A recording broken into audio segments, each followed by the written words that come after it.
जी अस्सलाम वालेकुम। आज का लेक्चर स्टार्ट करते हैं। हमने लास्ट लेक्चर में यहाँ पे स्टॉप किया था। अगर आप लोगों का अब तक कोई क्वेश्चन है तो आप लोग मुझसे पूछ सकते हैं, वरना ये बिल्कुल जो हमारा चैप्टर 1 हम कर रहे हैं उसका ये लास्ट पार्ट है। तो अब तक आपका कोई क्वेश्चन है तो आप लोग मुझसे पूछ सकते हैं और मैं आज का लेक्चर स्टार्ट करने जा रहा हूँ। अगर आपका कोई क्वेश्चन है आप मुझे दरमियान में इंटरप्ट कर सकते हैं और ड्यूरिंग द लेक्चर आपका कोई क्वेश्चन है तो आप मुझे इंटरप्ट कर सकते हैं। तो ये हमारी प्रोसेसर परफॉर्मेंस इक्वेशन है। इसमें बेसिकली हमने लास्ट लेक्चर में डिस्कस किया था कि हमें सीपीयू टाइम कैसे कैलकुलेट कर सकते हैं। ठीक है, एक वॉल क्लॉक टाइम था, दूसरा सेकंड जो टाइम था वो सीपीयू टाइम था। और सीपीयू टाइम जो है बेसिकली हम उसको कह रहे हैं कि CPU clock cycles for a program and clock cycle time. ये जो इक्वेशन है ये हमें सीपीयू टाइम हमें प्रोवाइड कर रही है। अगर एक प्रोग्राम आप रन करें तो वो कितने क्लॉक साइकिल्स कंज्यूम कर रहे हैं और क्लॉक साइकिल टाइम क्या है, इनका जो प्रोडक्ट है ये आपका सीपीयू टाइम है। ठीक है जी।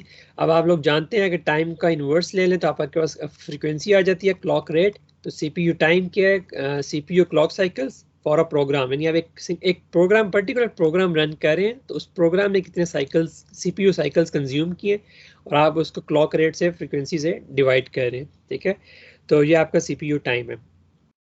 अब इस इक्वेशन में आपको क्या चाहिए, आप number of cycles needed to execute a program ये आप काउंट कर सकते हैं, साइकिल्स काउंट कर सकते हैं।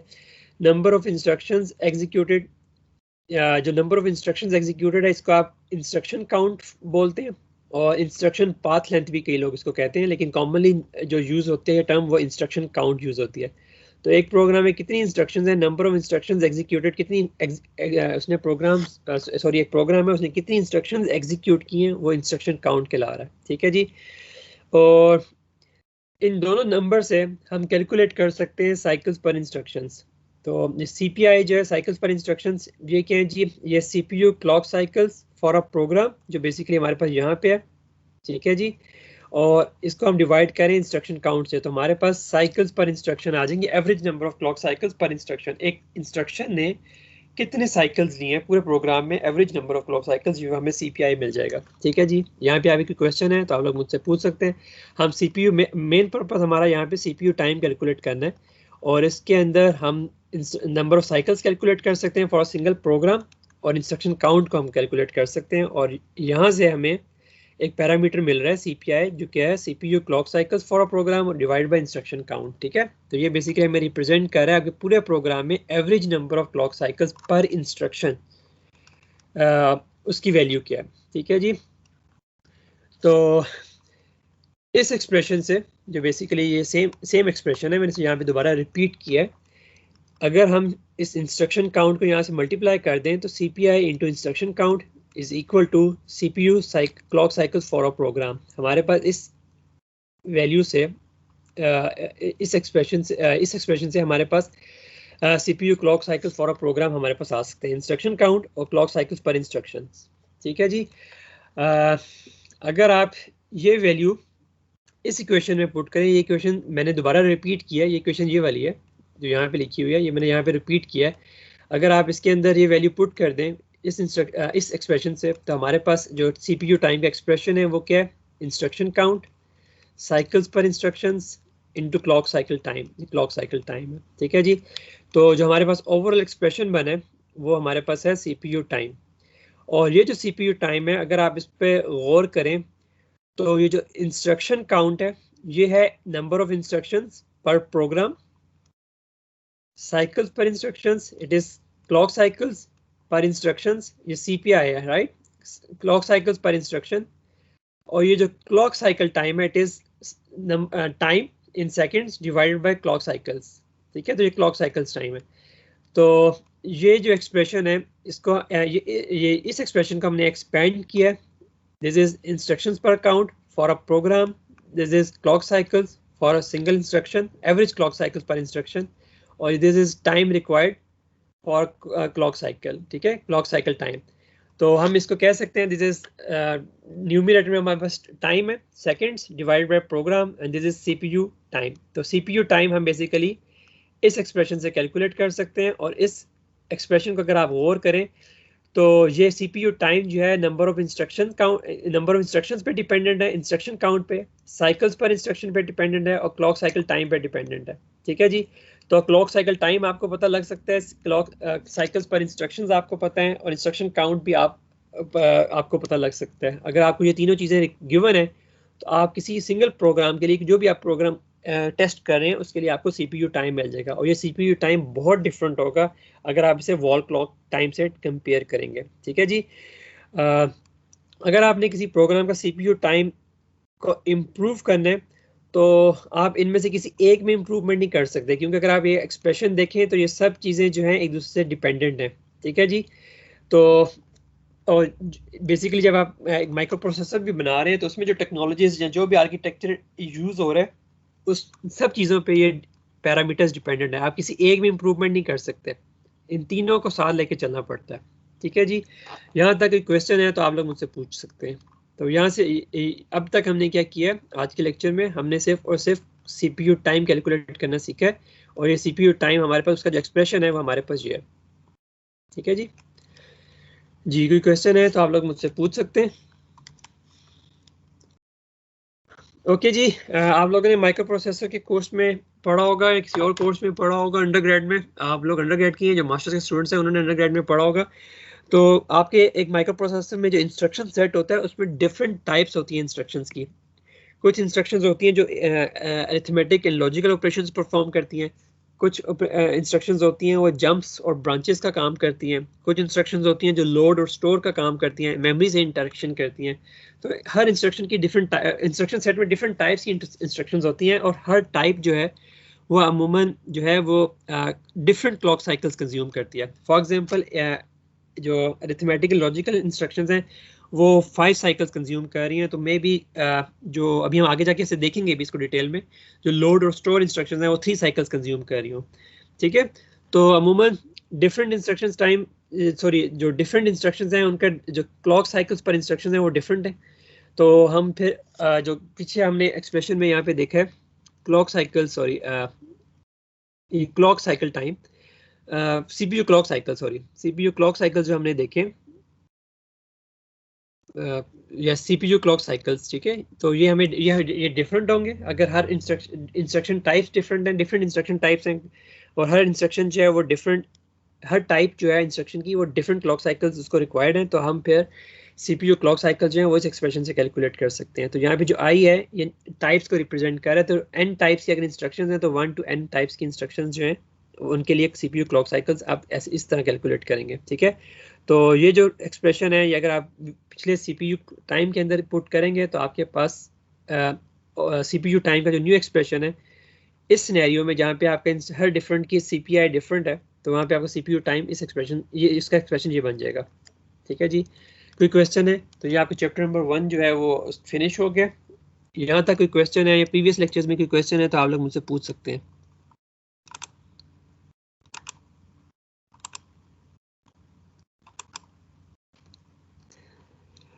ओके जी। अटेंडेंस मैंने आपकी मार्क कर दी है। मैंने आपको कहा था कि मैं अटेंडेंस मार्क करूंगा तो आप लोगों को बता दिया करूंगा। आपकी अटेंडेंस जो है, मैंने जो भी इस वक्त पार्टिसिपेंट्स जो हैं ऑनलाइन है उनको मैंने रिकॉर्ड कर लिया। तो आज तकरीबन ऑलमोस्ट बहुत कम स्ट्रेंथ है आपकी। ठीक है जी। तो यहाँ तक कोई क्वेश्चन है तो आप लोग मुझसे पूछ सकते हैं, वरना फिर हम जो है वो नेक्स्ट टॉपिक पे मूव करते हैं। आपका यहाँ तक 2 मिनट्स वेट करूंगा। किसी किस्म का क्वेश्चन है तो आप लोग मुझसे पूछ सकते हैं।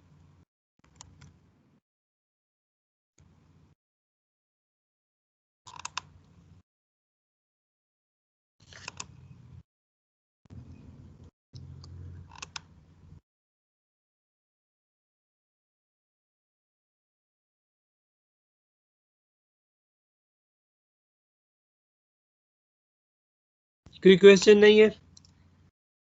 ओके जी। मैंने MS के स्टूडेंट्स को एक छोटी सी असाइनमेंट दी थी कि आप लोगों ने बताना है मुझे, तो उसमें से सिर्फ एक साद है उनकी मुझे रिप्लाई आया था, लेकिन उन्होंने कोई भी सेटिस्फैक्टरी रिप्लाई नहीं किया। एक लाइन में बता दिया और वो भी कुछ उसमें कुछ भी लिखा नहीं, कुछ भी समझ नहीं आया उसे पढ़ के। ठीक है जी। तो मैंने आपको कहा था मुझे जस्ट एक हैंड रिटन लिखें, उसको सॉल्व करें, उसका कैमरा से तस्वीर उतार के मुझे भेज दें या फिर PDF बना के मुझे भेज दें, तो उस फॉर्म में मैं उसे एक्सेप्ट करूँगा। मुझे एक आप ईमेल कर दें। वो भी एक स्टूडेंट ने मुझे ईमेल किया, वो भी उसने कुछ भी नहीं बताया हुआ उसके में कोई रीज़न उसने एक्सप्लेन नहीं की हुई। ठीक है। तो जो असाइनमेंट थी मैंने आपसे एक लास्ट लेक्चर में हमने क्वेश्चन किया था और उसमें मैंने आपसे पूछा था कि जो MTTF mean time to failure जो टाइम्स हैं वो उनमें समेशन क्यों हो रही है। ठीक है जी, अगर आप लोगों की बुक पढ़ी हो तो आप लोगों को पता चलेगा कि वो आपके एक्सपोनेंशियल रैंडम वेरिएबल से रिप्रेजेंट हो रहे हैं। ये MS के स्टूडेंट से मैं मुखातिब हूँ, तो उन लोगों ने मुझे अभी तक किसी ने भी रिप्लाई नहीं किया। तो वेंसडे की क्लास से पहले पहले मुझे ये इसका आप लोगों का PDF या कोई इमेज फॉर्म में मुझे मिल जाना चाहिए। ठीक है जी। इसके अलावा अंडर ग्रेड के स्टूडेंट्स अगर पार्टिसिपेट करना चाहते हैं तो वो बिल्कुल कर सकते हैं, उन्हें किसी ने नहीं रोका। ठीक है जी, तो कोई क्वेश्चन नहीं है यहाँ तक, तो ठीक है हम नेक्स्ट टॉपिक स्टार्ट करते हैं। नेक्स्ट टॉपिक स्टार्ट करने से पहले अगर आप लोगों को याद हो तो हमने इस चैप्टर में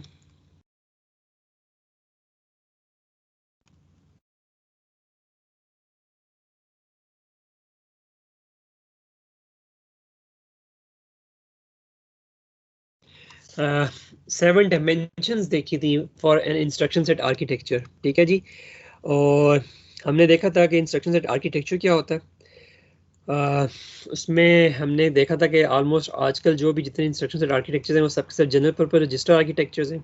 ठीक है, और जनरल पर्पस रजिस्टर आर्किटेक्चर्स के अंदर भी 2 फ्लेवर्स हैं, रजिस्टर मेमोरी आर्किटेक्चर और लोड स्टोर आर्किटेक्चर। ठीक है जी, और since 1985 all the instruction set architectures are load store architectures. ठीक है, फिर सेकंड हमने देखा था ये हमने रिस्क आर्किटेक्चर को थोड़ा सा देखा था, उनके जो रजिस्टर्स हैं हमने उनको देखा था।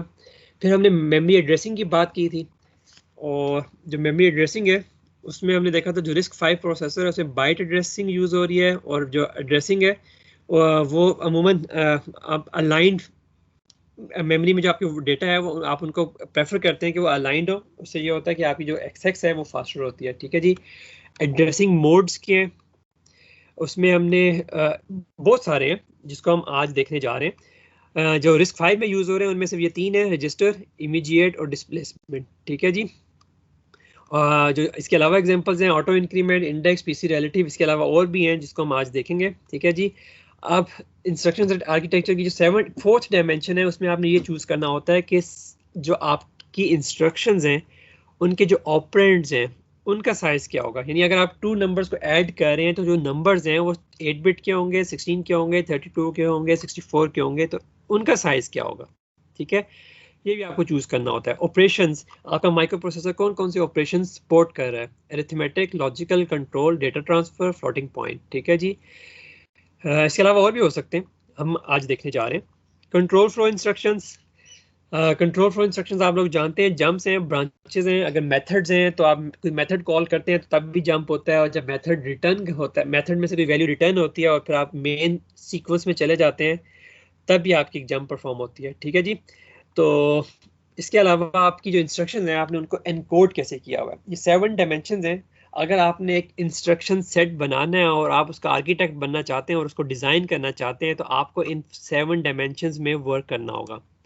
Class, addressing mode, type and size of operands, operations, control flow instructions, encoding. ठीक है जी, तो आज जो है हम इस इंस्ट्रक्शन सेट आर्किटेक्चर को डिटेल में पढ़ने जा रहे हैं कि अगर आप लोगों को एक माइक्रो प्रोसेसर बनाने को कहा जाए तो आप उसका इंस्ट्रक्शन सेट आर्किटेक्चर कैसे डिज़ाइन करेंगे। ठीक है, तो इसको स्टार्ट करने से पहले आप लोगों से मेरा एक क्वेश्चन है,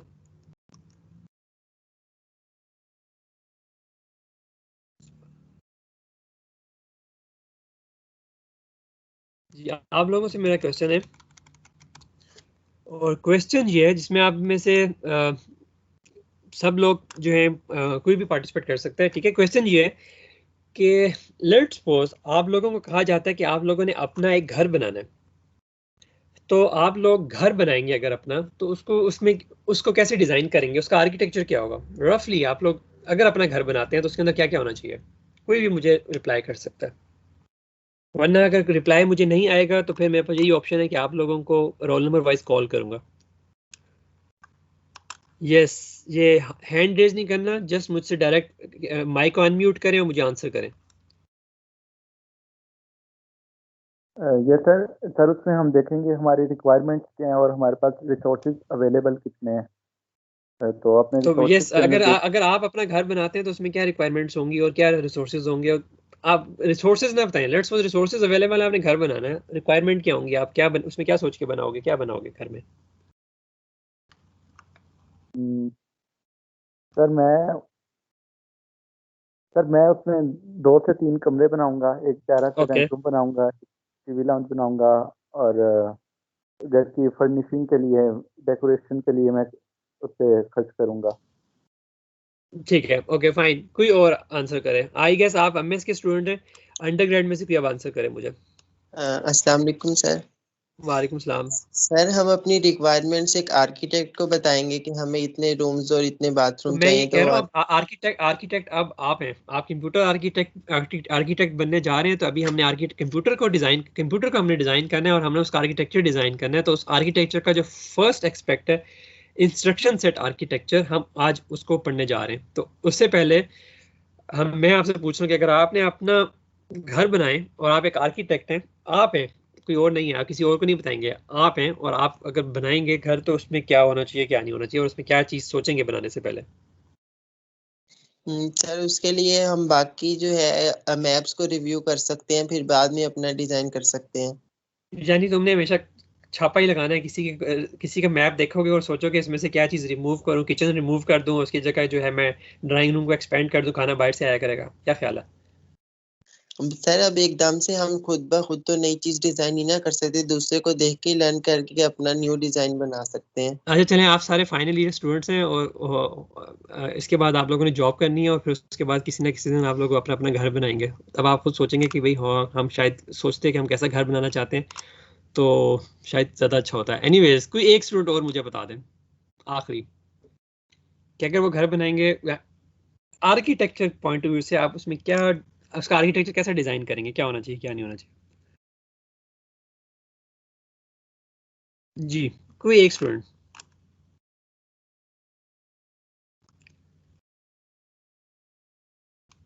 यस, 187।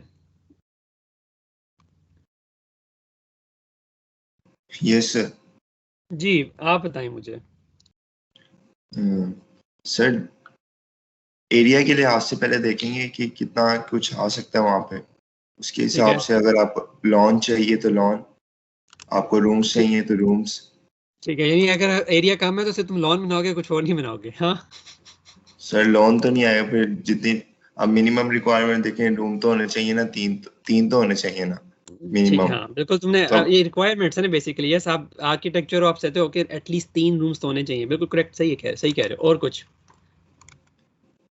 यस, सही है, और आंसर सही है। और लाउंज हो सकता है, ड्राइंग रूम हो सकता है, इस तरह। ठीक है जी, ओके जी, थैंक यू जिन्होंने भी आंसर किया। लेकिन अगेन आप याद रखें, आप लोग फाइनल ईयर में, इसके बाद आप लोगों ने जॉब करनी है, कुछ और करना है, और एक ना एक दिन आप लोग अपना घर भी बनाएंगे इंशाल्लाह, ठीक है जी?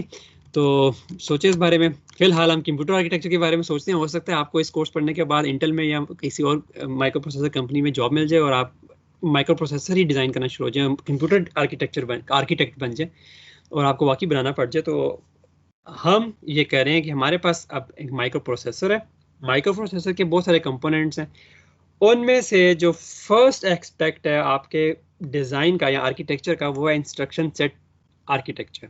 ठीक है, अब ये कुछ प्रिंसिपल्स हैं जिनको अगर आप फॉलो करें तो आप लोग अपने आर्किटेक्चर को, इंस्ट्रक्शन सेट आर्किटेक्चर को, सिर्फ और सिर्फ यहाँ पे इंस्ट्रक्शन सेट आर्किटेक्चर की बात हो रही है, बाकी चीज़ें आपके माइक्रो प्रोसेसर में और भी हैं, सिर्फ और सिर्फ इंस्ट्रक्शन सेट की बात हो रही है। इंस्ट्रक्शन सेट को अगर आपने डिज़ाइन करना है, उसको आर्किटेक्चर उसका डिज़ाइन करना है, तो फिर आप उसे कैसे करेंगे? तो यस, जैसे आप लोग कहेंगे कि अगर लेट्स सपोज आपका एक एग्जांपल है, अभी आप में से किसी ने कहा सर हम जगह देखेंगे, उसके मुताबिक सोचेंगे हमने लॉन बनाना है कि नहीं बनाना। तो यस, अगर आप माइक्रो प्रोसेसर की बात कर रहे हैं तो आप देखेंगे आपके पास चिप एरिया कितना है, डाई की जो हमने बात की थी वो कितने, तो उसमें कितने नंबर ट्रांजिस्टर्स आ सकते हैं, उन ट्रांजिस्टर से आप क्या क्या अचीव कर सकते हैं, यस उसके मुताबिक अपना माइक्रो प्रोसेसर बनाएंगे। तो फिलहाल माइक्रो प्रोसेसर की बहुत सारी चीज़ें हैं। आज का, इस वीक का जो टॉपिक है वो है इंस्ट्रक्शन सेट आर्किटेक्चर, उसके कुछ प्रिंसिपल्स हैं। ये आपकी बुक की अपेंडिक्स ए है, ठीक है? ये हम अपेंडिक्स ए को स्टडी कर रहे हैं, चैप्टर 1 आपका कंप्लीट हो गया। इंस्ट्रक्शन सेट आर्किटेक्चर, जो इंस्ट्रक्शन सेट प्रिंसिपल्स हैं, ये आपकी बुक की अपेंडिक्स ए में गिवन है, ठीक है जी? और ये इंस्ट्रक्शन सेट प्रिंसिपल्स हमें वही 7 डायमेंशंस की जो मैंने आज दोबारा रिपीट किए हैं उनके बारे में उनको डिज़ाइन करने का तरीका हमें बताएगा। तो देखते हैं जी कैसे हम इंस्ट्रक्शन सेट आर्किटेक्चर डिज़ाइन कर सकते हैं। बिल्कुल आपने सोचना है आप एक घर बना रहे हैं, यहाँ पे आपने घर नहीं बनाना बल्कि कंप्यूटर का इंस्ट्रक्शन सेट को आर्किटेक्चर का डिज़ाइन करना है, इंस्ट्रक्शन सेट आर्किटेक्चर आपने डिज़ाइन करना है, ठीक है जी। तो जो इंस्ट्रक्शन सेट आर्किटेक्चर है ये कंप्यूटर का वो पार्ट है जो प्रोग्रामर्स को और कंपाइलर राइटर्स को अवेलेबल है, ठीक है जी। अगर आप एक प्रोग्रामर हैं और कंपाइलर राइटर वो हैं जो बेसिकली प्रोग्रामिंग लैंग्वेजेस बनाते हैं, उनके कंपाइलर्स बनाते हैं, ठीक है। ये दो जो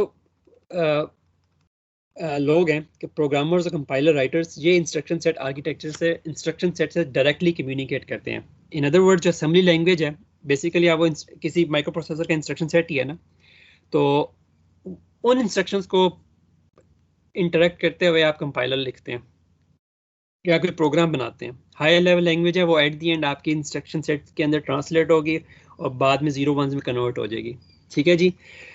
तो इंस्ट्रक्शन सेट आर्किटेक्चर कंप्यूटर का वो पार्ट है जो प्रोग्रामर्स और कंपाइलर राइटर्स को विजिबल है। एक मिनट, ठीक है जी। और जब एक आप इंस्ट्रक्शन सेट आर्किटेक्चर बना रहे हैं तो इंस्ट्रक्शन सेट आर्किटेक्चर की कुछ मेजरमेंट्स हैं जो हमने करनी है। बिल्कुल उसी तरह जैसे आपने भी में से किसी ने कहा कि सर अगर हम एक घर बनाते हैं तो उसमें एटलीस्ट 3 रूम्स तो होने चाहिए, तो ये 3 इज अ मेजरमेंट कि आपने 3 रूम्स आपके पास होने चाहिए।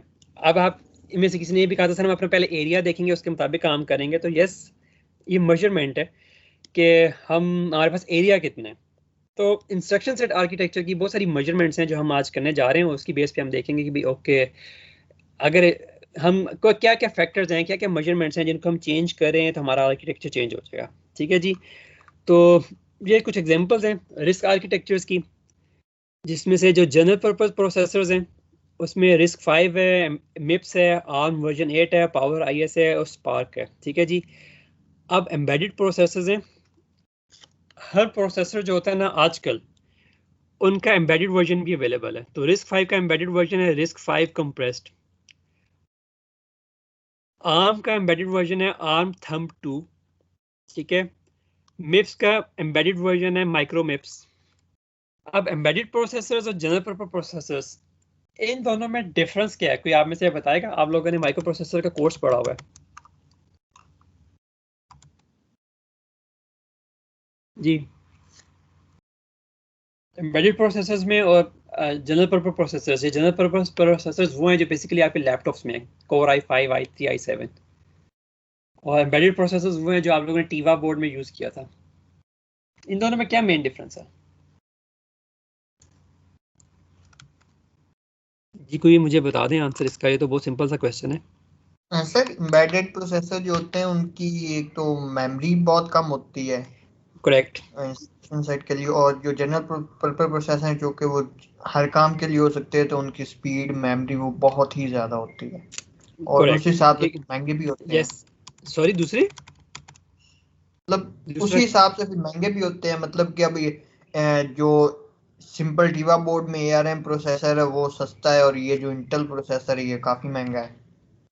ओके जी, आप लोगों ने पीछे एक डायग्राम भी हमने देखी थी, उसमें हमने देखा था कि जो एम्बेडेड प्रोसेसर्स हैं, जो डोमेन स्पेसिफिक प्रोसेसर्स हैं, वो $0.1 तक की उसकी कॉस्ट है, ठीक है जी। तो यस कॉस्ट का भी फैक्टर है, लेकिन अगेन आपकी जो मेन है उसमें रिसोर्सेज, एम्बेडेड प्रोसेसर्स के अंदर रिसोर्सेज बहुत कॉस्टली हैं। कॉस्टली मीन्स के इंपॉर्टेंट हैं, यानी आप उनको ज़ाया नहीं कर सकते, ठीक है जी। जैसे फॉर एग्जांपल मेमोरी बहुत लिमिटेड मेमोरी है, आपने उसके अंदर कोड लिख के उसे स्टोर भी करना है, और उस एम्बेडेड सिस्टम ने जो भी इंटरेक्शन करना है, अगर वो कोई डेटा इनपुट डेटा आउटपुट कर रहा है तो उस डेटा को भी उसने स्टोर करना है। तो यस एम्बेडेड प्रोसेसर्स के अंदर जो मेमोरी है वो बहुत बड़ा कंसर्न है, बहुत लिमिटेड मेमोरी होती है एम्बेडेड प्रोसेसर्स के अंदर, ठीक है जी। तो इसको हम देखें, इसको भी हम देखेंगे कि भाई बेसिकली क्या एम्बेडेड प्रोसेसर्स के अंदर हम क्या चेंज करेंगे। अगर एक हमारे पास जनरल पर्पस प्रोसेसर है तो हम उसमें क्या चेंज करेंगे तो हमारा एम्बेडेड प्रोसेसर जो है वो हमारा बन सकता है, ठीक है जी। तो देखते हैं जी। ओके, एक चीज़ तो ये है कि जो इंटेल है, हमने पहले बात कही थी कि जो इंटेल है उसका 8086 उसका आर्किटेक्चर बहुत ज़्यादा डिफरेंट है, ठीक है। रिस्क 5 जो है वो एक रिस्क आर्किटेक्चर है, तो इंटेल जो है, आप लोगों को मैंने एक स्टोरी भी सुनाई थी कि भाई अब जो इंटेल है उन्होंने पहले माइक्रोसॉफ्ट जो है वो उन्होंने इंटेल को टारगेट किया हुआ था। तो जब ये मोबाइल फ़ोन और टैबलेट्स आम हो गए तो गूगल ने मार्केट कैप्चर कर ली, क्योंकि vendor independent operating system Microsoft का नहीं था। विंडोज़ जो थी वो वेंडर डिपेंडेंट थी, इंटेल पे डिपेंडेंट थी। फिर उन्होंने अब ये किया, अब आप देख सकते हैं कि अब विंडोज़ जो है वो आपके हर टैबलेट्स में और सेलफोन्स के अंदर अवेलेबल है। तो उन्होंने कुछ ये किया कि उन्होंने इंटरनली अपने आर्किटेक्चर को, इंटेल ने, जो माइक्रो प्रोसेसर है इंटेल का, उन्होंने इंटरनली तो उसको रिस्क बना दिया, लेकिन जो उसका इंस्ट्रक्शन सेट है 8086 वो एक्सटर्नली अभी भी 8086 है। इंटेल जो है वो एक स्पेसिफिक हार्डवेयर यूज़ करता है, और वो हार्डवेयर क्या करता है, इस 8086 की इंस्ट्रक्शंस को जो एक्सटर्नली प्रोग्रामर के पास, कंपाइलर राइटर के पास अवेलेबल हैं, उनको ट्रांसलेट करता है, और रिस्क लाइक इंस्ट्रक्शंस जो बेसिकली रिस्क 5 की इंस्ट्रक्शन है उससे मिलती जुलती इंस्ट्रक्शंस जो हैं उसमें ट्रांसलेट कर देता है। ठीक है जी। और जब ट्रांसलेट करता है तो फिर ट्रांसलेटेड इंस्ट्रक्शंस को वो एग्जीक्यूट करता है चिप में। तो इंटेल ने सिर्फ एक हार्डवेयर लगाया है अपनी चिप के साथ, और वो इंटरनली उसने अपने आर्किटेक्चर को तो रिस्क बना दिया, लेकिन जो इंस्ट्रक्शन सेट है 8086 जो शुरू से चलता आ रहा है, इंटेल अभी भी उसी इंस्ट्रक्शन सेट को यूज कर रहा है। ठीक है जी।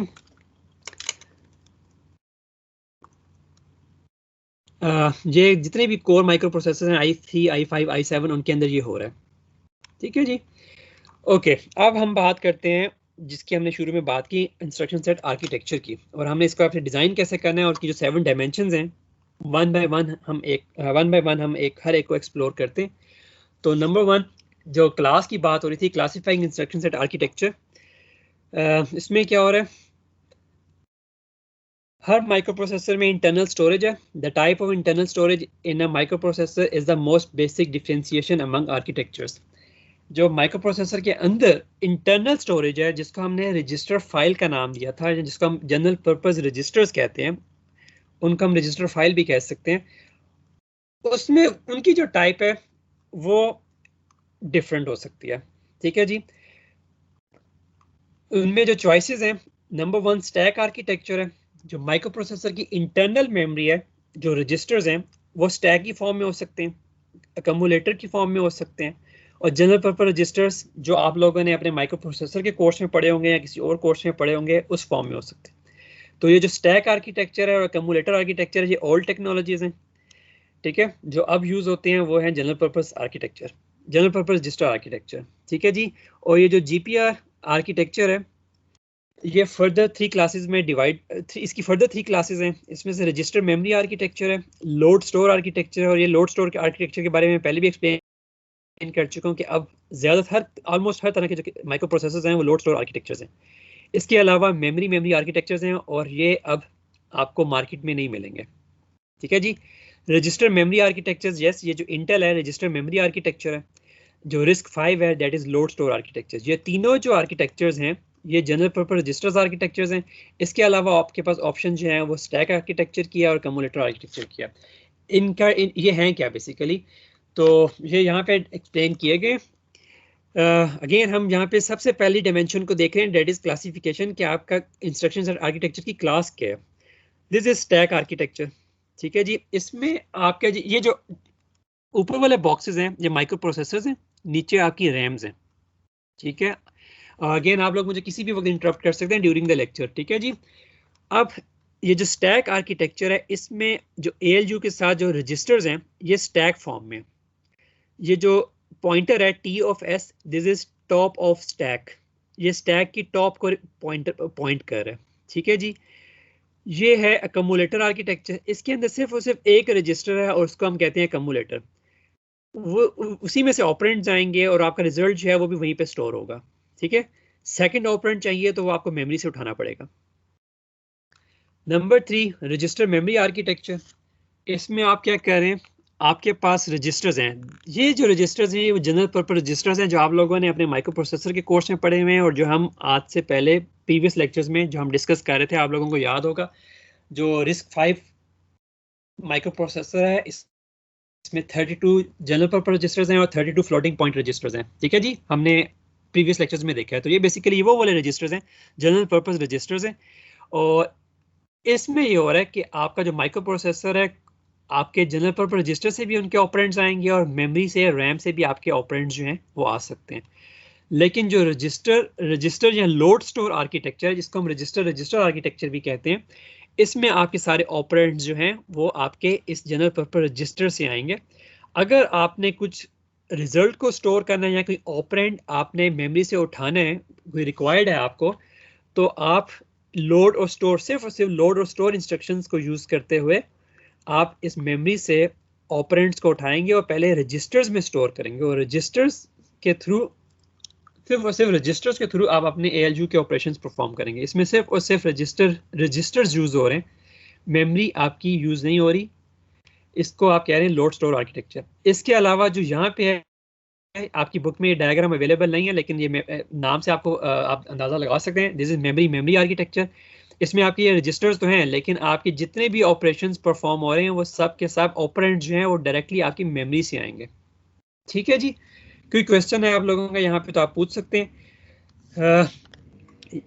यहाँ पे अब हम क्या करने जा रहे हैं, लेट्स सपोज हमने सिंपल एक एडिशन करनी है A+B और उसको किसी थर्ड वेरिएबल C में स्टोर करना है। A+B को हमने किसी वेरिएबल C में स्टोर करना है। तो ये हमारा एक्सप्रेशन है और हम देखते हैं कि अपने माइक्रो प्रोसेसर में ये ऑपरेशन हम कैसे परफॉर्म करेंगे फॉर स्टैक, अकमुलेटर और ये जनरल पर्पस रजिस्टर आर्किटेक्चर्स के लिए। ठीक है जी, तो अगर आप लोग गौर करें, आप लोगों ने डेटा स्ट्रक्चर्स पढ़ा हुआ है, उसमें स्टैक की जो कमांड्स होती हैं पुश, पॉप और टॉप। ठीक है जी, अगर आप लोगों को ये नहीं याद तो आप काइंडली डेटा स्ट्रक्चर के कोर्स में के बुक में जाके इसको स्टैक को थोड़ा स्टडी कर लें। ये आप सिंपल सा डेटा स्ट्रक्चर है। ठीक है जी, तो अब आप यहाँ पे कर ये रहे हैं कि इस स्टैक को फिल करें, पुश A पुश B, अपने दोनों ऑपरेंड्स आपके यहाँ पे आ गए A और B, ये ऑपरेंड्स आपके ALU में गए और आपका जो रिजल्ट है वो डार्क रजिस्टर, ये जो डार्क रजिस्टर हर एक में रिप्रेजेंट हुआ है ये रिजल्ट को रिप्रेजेंट कर रहा है कि आप रिजल्ट कहाँ स्टोर करें। ठीक है, जो लाइट रजिस्टर है वो ऑपरेंड्स को रिप्रेजेंट कर रहा है। तो आपने दोनों वेरिएबल्स A और B आपने इन रजिस्टर्स में स्टोर किए, आपके ALU ने एडिशन परफॉर्म की और रिजल्ट जो है वो वापस इस पॉइंट पे आ गया। ठीक है जी, अब आपने इसको वापस ये वेरिएबल जो है, ये जो रिजल्ट है वो वेरिएबल C है। ठीक है जी, तो आपने ये पॉप कमांड यूज करते हुए इसको वापस मेमोरी में स्टोर कर सकते हैं। ठीक है जी, अब ये अकमुलेटर रजिस्टर है, इसमें सिर्फ और सिर्फ एक रजिस्टर है। अब यहाँ पे कुछ ये हो रहा है, आपने लोड A, वेरिएबल A को इस मेमोरी से लोड किया और ये जो अकमुलेटर में वेरिएबल है, जो पैरामीटर B है, ये यहाँ से आपको मिल गया और आपने इस A और B को एडिशन की ALU में। ठीक है जी, और आपका जो रिजल्ट है वो वापस इस अकमुलेटर में गया और इसको आप वापस स्टोर की कमांड से इस मेमोरी में स्टोर भी कर सकते हैं और यहाँ पे रहने भी दे सकते हैं। ठीक है जी, तो ये आपका रिजल्ट। यस, क्वेश्चन है, माइक अनम्यूट किया किसी ने, अगर क्वेश्चन है तो आप लोग बिल्कुल मुझसे पूछ सकते हैं, और अगर क्वेश्चन नहीं है तो काइंडली यस सर, जब आपने पॉप सी किया, यहाँ से दोबारा रिपीट कर दें। यस, आपने पुश A और पुश B करके जो है ना, आपने A और B के अंदर वैल्यूज डाल दी थी। ठीक है, फिर आपने एडिशन की, यहाँ पे ALU ने एडिशन परफॉर्म की और वापस ये जो है आपका पॉइंटर जो है, ये जो रिजल्ट है वो यहाँ पे आ गया। ठीक है जी, अब आपने जो आपका रिजल्ट है C, आपने उसको पॉप किया है, और पॉप करने का मतलब है आप उसको स्टैक के ऊपर से उठा रहे हैं। ठीक है जी, और जब आपका ये एडिशन हो गया ना, तो ये आपका ये जो पॉइंटर है टॉप ऑफ स्टैक जो है वो बेसिकली आपका यहाँ पे एक पॉइंट नीचे करना शुरू कर देगा, क्योंकि आपने A और B के एडिशन परफॉर्म कर दिया। तो आप C को रिमूव कर रहे हैं, तो आप स्टैक में से रिमूव कर रहे हैं और ये आपकी मेमोरी में स्टोर हो रही है। ये बेसिकली एक स्टैक आर्किटेक्चर की कमांड्स है, स्टैक कंप्यूटर की जो स्टैक आर्किटेक्चर है उसकी कमांड्स हैं। जैसे कमांड्स आपकी, ये आपने कमांड इस तरह की देखी हुई है माइक्रो प्रोसेसर के कोर्स में। ठीक है जी, तो ये स्टैक आर्किटेक्चर की कमांड्स हैं, पुश और पॉप। यही क्वेश्चन है, आपने कुछ और पूछना चाह रही थी या कुछ समझ नहीं आया? सर, ये पॉप सी के बाद ये जो एक्यूमुलेटर में ये बता दें। ओके जी, ठीक है, मैं एक्यूमुलेटर को रिपीट कर देता हूँ। एक्यूमुलेटर में ये आपकी पहली कमांड है लोड A, तो आपका A जो है वो रैम में ये लोड हो गया और आपका यहाँ पे आपका अवेलेबल है, ठीक है जी। अब आप नंबर 2 जो बी जो आपका बी सॉरी जो लोड ए है, लोड ए आपने एक पैरामीटर लोड किया है अपने मेमोरी से, इस ALU पे आप अवेलेबल है, और ये बी आपका यहाँ पे अवेलेबल है इस मेमोरी में, इस रजिस्टर में, और ये ALU इनको ऐड कर रहा है A प्लस बी को, और रिजल्ट आपका वापस स्टोर कर रहा है यहाँ पे, ठीक है जी। और ये जो अभी आप थर्ड कमांड सी, जो थर्ड कमांड है स्टोर सी, ये जो स्टोर है ये आपके रिजल्ट को वापस मेमोरी में स्टोर कर सकता है। कुछ और पूछना चाहती हैं? यही क्वेश्चन है सर आगे yes, okay good, okay sir जी। ये अब हमें हम कैसे पता चला कि बी उसके अंदर स्टोर्ड है? ये जस्ट आप यहाँ पे हमें पता नहीं चला, हमने अगर हम इस कम्युलेटर प्रोसेसर हमारे पास है, कम्युलेटर आर्किटेक्चर का, हमारे पास कोई माइक्रो प्रोसेसर है तो हम उसकी कोडिंग कर रहे हैं। यहाँ पे अगेन आपकी मर्जी है, आपने बी को यहाँ पे स्टोर कर लें, ए को ऊपर इस रजिस्टर में स्टोर कर लें, ऐसा कुछ नहीं है। ये एक एग्जांपल दी हुई है, आप बी को भी यहाँ पे स्टोर कर सकती हैं, यहाँ पे भी स्टोर कर सकती हैं। बी यहाँ पे स्टोर होगा तो ए ऊपर स्टोर हो जाएगा। और सर फर्स्ट वाले में स्टैक में स्टैक जो ए में और बी है आपके वो हमने ये इसको आप इंटरचेंज कर सकते हैं, यानी अगर उसने पुश ए किया है तो पहले ए पुश होगा, फिर उसके ऊपर टॉप पे बी स्टोर होगा, ठीक है। तो आप पहले बी को नहीं सर, ये पुश कर कहाँ लें, से बाद पुश को होंगे? मेमोरी से पुश होंगे? यस इनिशियली ये मेमोरी में, लेकिन अगेन आप डायरेक्टली, जैसे आप लोग अगर आपने असेंबली लैंग्वेज की हुई है तो आप डायरेक्टली इन रजिस्टर्स के अंदर भी स्टोर कर सकते हैं।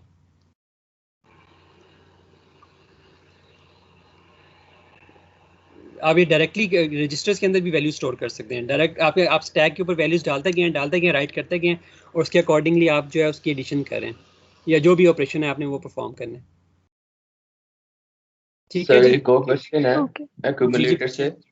तो Yes. ये स्टोर सी जहाँ हो रहा है, तो सर ये एक ही जगह स्टोर होगा एक्यूमुलेटर के अंदर? यस, अगर यहाँ पे जो भी वैल्यू थी उसको रिप्लेस करेगा, रिजल्ट उसको रिप्लेस करेगा। यस, ठीक है सर। इसीलिए हम इसको अक्यूमुलेटर कह रहे हैं। आपके रिजल्ट्स भी उसी के अंदर स्टोर हो रहे हैं। एक ऑपरेंड है, जब वो रिजल्ट अवेलेबल होगा तो वो ऑपरेंड को खत्म कर देगा और रिजल्ट वहां पे स्टोर कर देगा, ठीक है जी। ओके, अब हमें इसको हमने देख लिया रजिस्टर। इसको हम दोबारा मैं रिपीट कर देता हूँ। इसको हम थर्ड रजिस्टर आर्किटेक्चर को, रजिस्टर मेमोरी आर्किटेक्चर को। तो अब यहाँ पे आप देख सकते हैं आपका एक रजिस्टर है R1, और आप उसमें लोड कर रहे हैं ए यहाँ पे अवेलेबल है, आपने उस रजिस्टर में लोड कर दिया किसी एक रजिस्टर में, ठीक है। लेट्स सपोज ये वाइट वाले में आपने लोड कर दिया।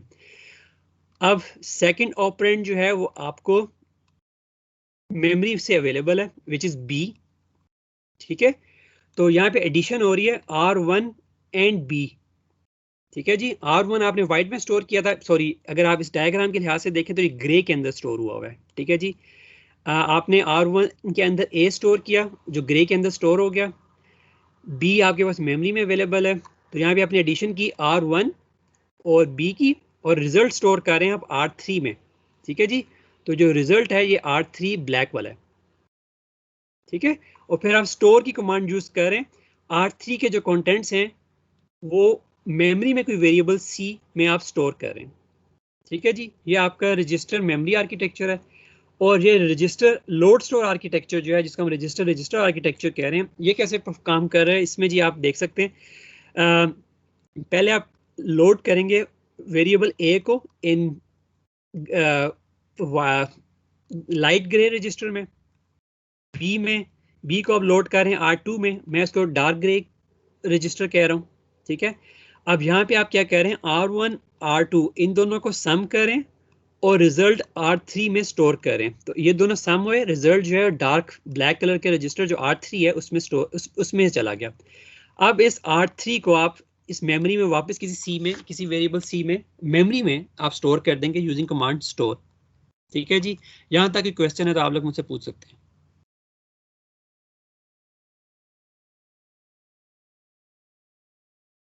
ठीक है जी। तो ये दोनों ऑब्सलीट हो गए हमें, स्टैक आर्किटेक्चर और कम्युलेटर आर्किटेक्चर। रजिस्टर और रजिस्टर मेमोरी आर्किटेक्चर्स अवेलेबल हैं, और मेमोरी आर्किटेक्चर्स हैं वो भी अब मार्केट में अवेलेबल नहीं है, ठीक है जी। तो अच्छा, अगर आप एक चीज यहाँ पे और भी गौर करें, अब अगेन आपने कहा ना, किसी ने आप में से किसी ने कहा था सर हम 2 कमरे रूम में अपने घर में बनाएंगे या 3 कमरे अपने बनाएंगे, तो एक डिसीजन आपको करना होता है आर्किटेक्चर डिजाइन में। आपके जो ऑपरेंड्स हैं, ये जो एडिशन है, आप यहाँ पे अगर गौर करें, यहाँ पे 3 पैरामीटर्स हैं, एक मेमोरी है, 2 रजिस्टर्स हैं, यहाँ पे आपके 3 रजिस्टर्स हैं। कई दफ़ा ये होता है ये होता है, बल्कि आप देखेंगे भी आपके दोनों ऑपरेंड्स जो हैं, ऑपरेंड्स R1 और R2 में पड़े हुए, ठीक है, और रिजल्ट जो है वो इन दोनों में से स्टोर होगा।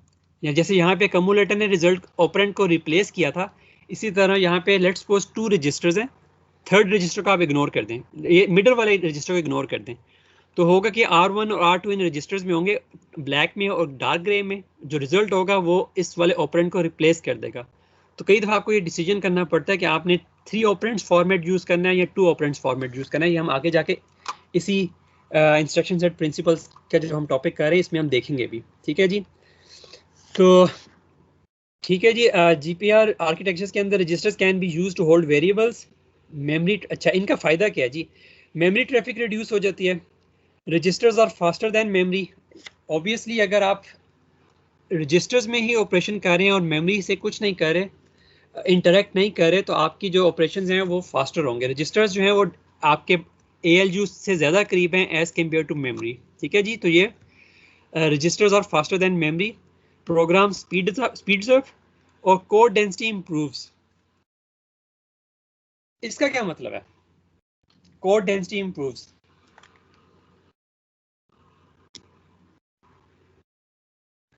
जी कोई रफ सा आइडिया भी मुझे देगा?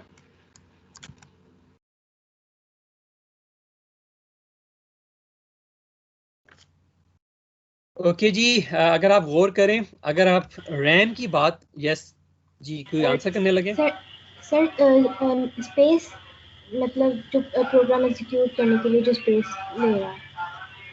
ओके ओके, आप लोग गौर कर सकते हैं, अगर आप लोग स्पेस की बात बिल्कुल ठीक है, आप लोग गौर कर सकते हैं रैम जो होता है उसके एड्रेसेस होते हैं।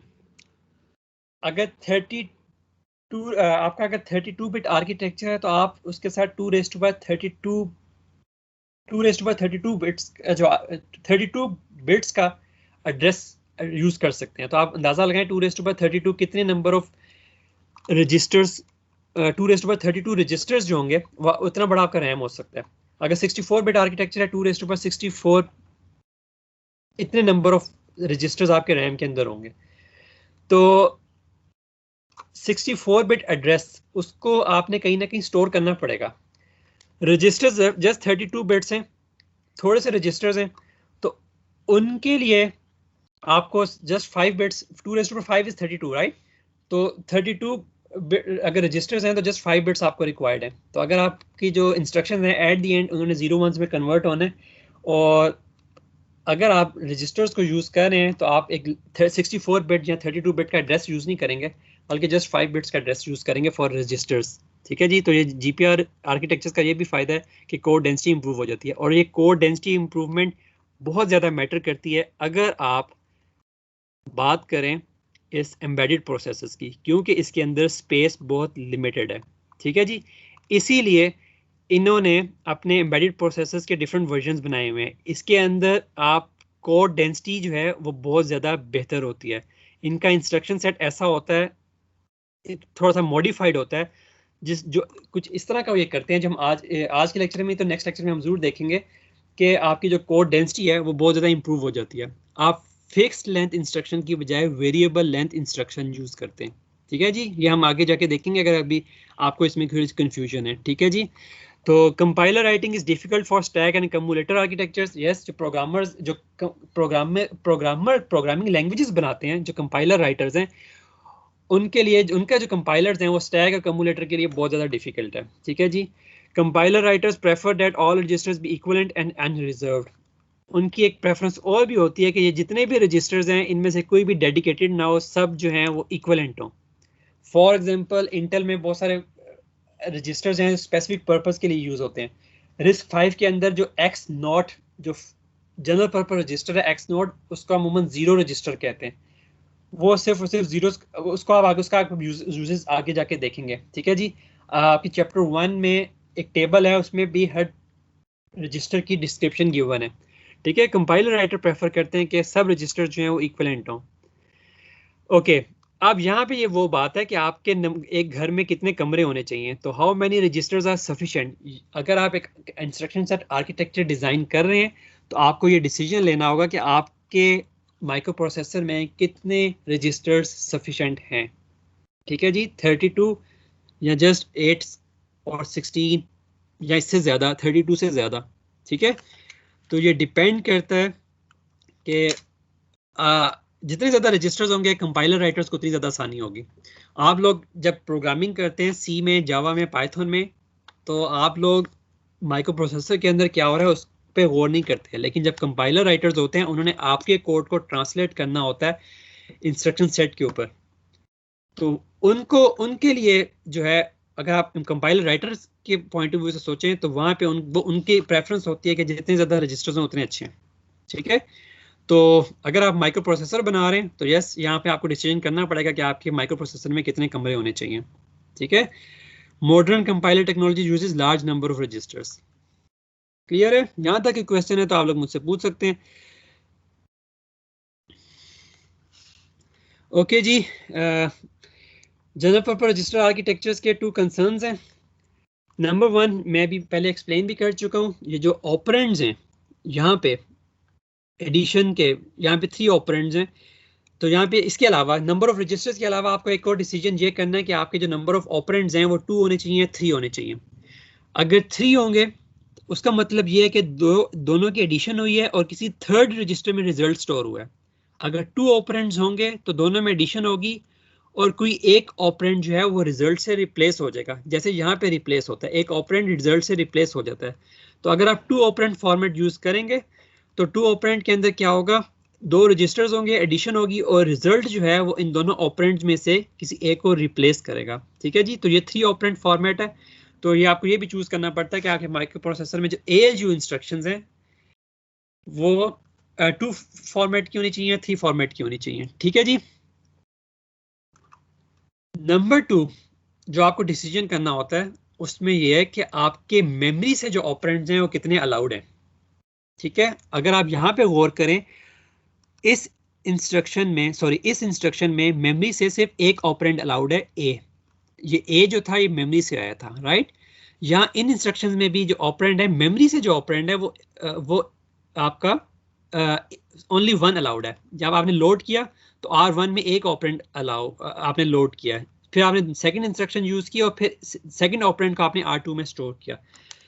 तो कई माइक्रो प्रोसेसर्स हैं जिनमें ये VAX जो है, ये जो माइक्रो प्रोसेसर है इसमें आपके 2 ऑपरेंड्स, मेमोरी एड्रेसेस जो है, नंबर ऑफ मेमोरी ऑपरेंड्स जो है, जो मेमोरी सेट ऑपरेंड्स अलाउड हैं वो 2 to 3 अलाउड है।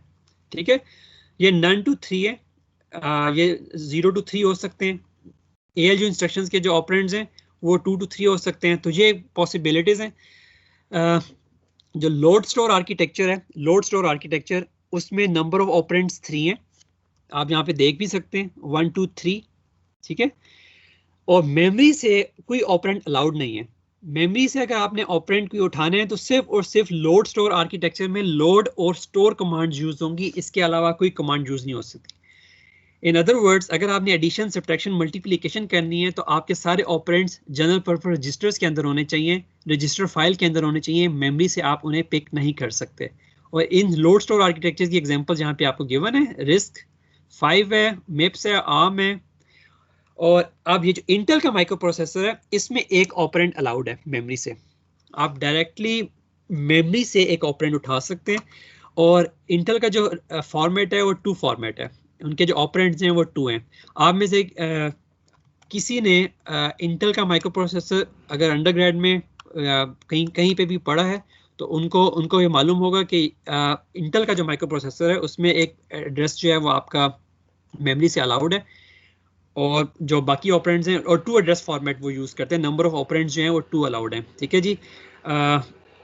आप में से जहाँ तक मुझे पता है आप लोग ये लोड स्टोर आर्किटेक्चर आप लोगों ने अंडरग्रेड में पढ़ा है अपने माइक्रो प्रोसेसर कोर्स में, राइट? सिर्फ और सिर्फ आई गेस एक स्टूडेंट थे जो एमएस के स्टूडेंट थे, उन्होंने इंटेल पढ़ा था, जिनसे मैं एक दफा मैंने से बात भी की थी। अब मुझे नहीं पता वो इस वक्त एनरोल हैं कि नहीं, तो अगेन जिन्होंने इंटेल पढ़ा वो इसके बारे में बखूबी वाकिफ होंगे। अब ये जो VAX है, इसमें ये दोनों ऑप्शन हैं, 2 मेमोरी एड्रेसेस, 3 ऑपरेंड, 2 फॉर्मेट्स या ये 3, ठीक है जी। ये दोनों फॉर्मेट्स जो हैं ये VAX आर्किटेक्चर में अवेलेबल हैं। यहाँ तक ये क्वेश्चन है तो आप लोग मुझसे पूछ सकते हैं। इनके एडवांटेजेस और डिसएडवांटेजेस आपकी बुक में गिवन है, ठीक है जी, तो इसको आप देख लीजिएगा। आप लोग ये देख सकते हैं जो लोड स्टोर आर्किटेक्चर है, रजिस्टर आर्किटेक्चर, जो टॉप पे है लोड स्टोर आर्किटेक्चर, ये सिंपल है, फिक्स लेंथ इंस्ट्रक्शंस हैं। आगे हम बहुत जल्द हम पाइपलाइंस को पढ़ने जा रहे हैं, तो पाइपलाइन में भी इस तरह के जो आर्किटेक्चर है उनको इम्प्लीमेंट करना आसान होता है, उनकी पाइपलाइंस को इम्प्लीमेंट करना आसान होता है, ठीक है जी। इसका डिसएडवांटेज है हायर इंस्ट्रक्शन काउंट। ये जो CPU टाइम था आपको याद होगा इंस्ट्रक्शन काउंट पे डिपेंडेंट है, ठीक है जी।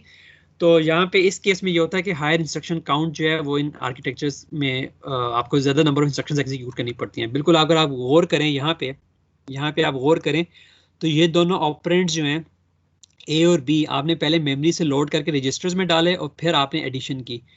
अगर आपके पास ये जो VAX आर्किटेक्चर है, जो VAX आर्किटेक्चर है उनमें आप डायरेक्टली मेमोरी से उठा के उसे एडिशन कर सकते हैं तो जस्ट आपको एक इंस्ट्रक्शन चाहिए होगी, ठीक है जी।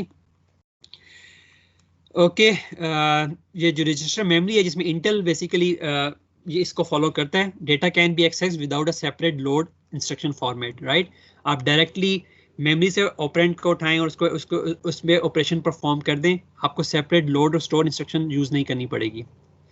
और यहाँ पे इसका फ़ायदा ये है, लेकिन ये कॉम्प्लेक्स है, इसका फ़ायदा ये इसकी कोड डेंसिटी जो है वो बहुत बेहतर होती है। नंबर ऑफ इंस्ट्रक्शंस, जो इंस्ट्रक्शन काउंट है, अगर नंबर ऑफ इंस्ट्रक्शंस कम होंगी तो कोड डेंसिटी ऑटोमेटिकली इंप्रूव हो जाएगी। नंबर ऑफ इंस्ट्रक्शन ज़्यादा होंगी तो कोड डेंसिटी जो है वो पुअर होगी, ठीक है जी।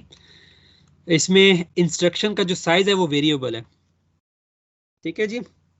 यहाँ तक एक क्वेश्चन है तो आप लोग मुझसे पूछ सकते हैं। ये हमने सिर्फ और सिर्फ सिंगल डायमेंशन को कवर किया, नेक्स्ट लेक्चर में हम रिमेनिंग डायमेंशंस को स्टडी करेंगे, ठीक है जी। सिर्फ और सिर्फ हमने क्लास को स्टडी किया जिसमें हमने मेन डिसीजंस क्या करने हैं, नंबर ऑफ रजिस्टर्स कितने होने चाहिए आपके माइक्रो प्रोसेसर में, जो इंस्ट्रक्शन का फॉर्मेट है उसमें जो ऑपरेंड्स हैं वो 2 होने चाहिए या 3 होने चाहिए। थर्ड डिसीजन आप लोगों को ये करना है अपने घर के बारे में, माइक्रो प्रोसेसर के बारे में, कि मेमोरी से ऑपरेंड्स कितने होने चाहिए, ये none to 3 अलाउड है, ठीक है जी।